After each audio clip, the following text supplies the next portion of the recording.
उज्जैन के गैंगस्टर दुर्लभ कश्यप की कहानी। इसके जैसा बनना चाहता था किलर, नाबालिग रहते ही कर दी थी हत्या।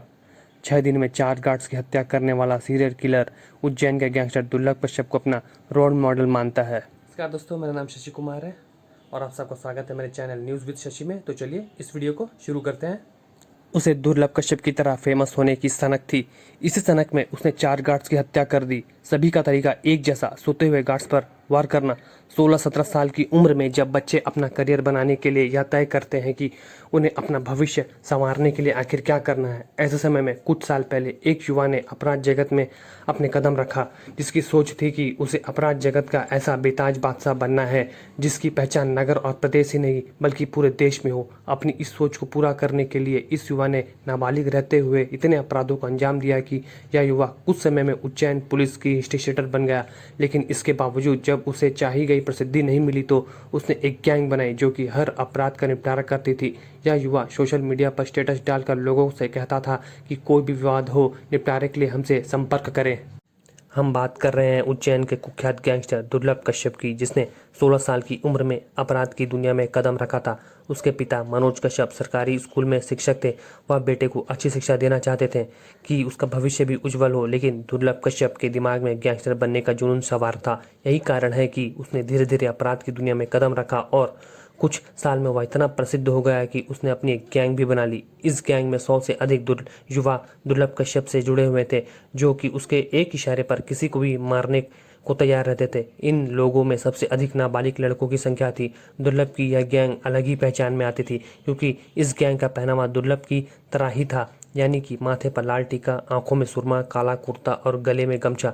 दुर्लभ ने कम उम्र में इतने अपराधों को अंजाम दिया था कि शायद ही उज्जैन जिले का कोई थाना बचा हो जिसमें उसके खिलाफ कोई प्रकरण दर्ज ना हो। साल 2018 में विधानसभा चुनाव के पहले हिस्ट्री शीटर बदमाशों में दुर्लभ कश्यप का नाम भी था, जिसे उसकी गैंग के 23 सदस्यों के साथ पकड़ा गया था। क्योंकि दुर्लभ इस दौरान नाबालिग था, इसलिए उसे न्यायालय के आदेश पर बाल सुधार गृह भेज दिया गया था। लेकिन कुछ समय बाद रिहा होने के बाद दुर्लभ कश्यप फिर बाहर आया और अपराध की दुनिया में फिर कोहराम मचाने लगा।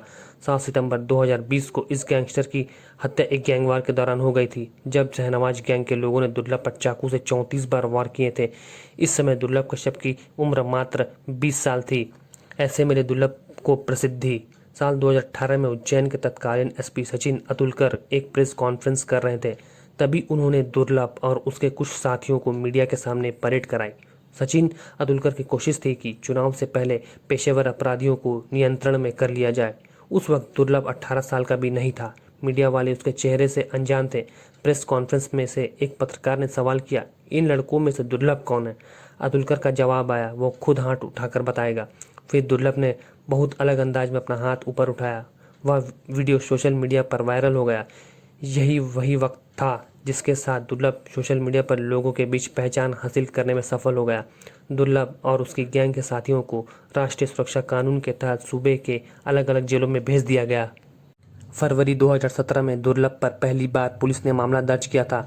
तब दुर्लभ ने अपने साथियों के साथ मिलकर 18 साल के एक लड़के पर चाकू से हमला किया था। इस घटना में सामने वाले लड़के को कोई खास चोट नहीं आई थी। पुलिस के मुताबिक उज्जैन का दानी गेट इलाका डागर और टाक परिवार के बीच दबदबे की लड़ाई का गवाह रहा है। इस लड़ाई की मुख्य वजह है उज्जैन में कार्तिक मेले में उठने वाला पार्किंग का ठेका।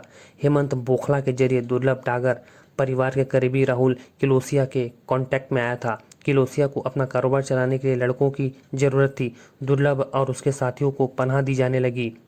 किलोसिया ने उज्जैन के बाहरी इलाकों में मौजूद एक फार्म हाउस को दुर्लभ और उसके साथियों के लिए खोल दिया। गैंग के लड़के यहाँ आते और शराब गांजे के नशे में डूब जाते। बदले में ये लड़के किसी भी वारदात को अंजाम देने के लिए तैयार रहते थे। दुर्लभ पर जनवरी 2018 में पहली बार हत्या का मुकदमा हुआ था। 11-12 जनवरी के दरमियानी रात दुर्लभ और उसके साथियों का आमना सामना टाक परिवार से जुड़े कुछ लड़कों से हुआ। कई घायल हुए। दोनों गुट अपने अपने साथियों को लेकर उज्जैन के सिविल अस्पताल पहुंचे। यहाँ फिर से दोनों गैंग आपस में टकरा गए।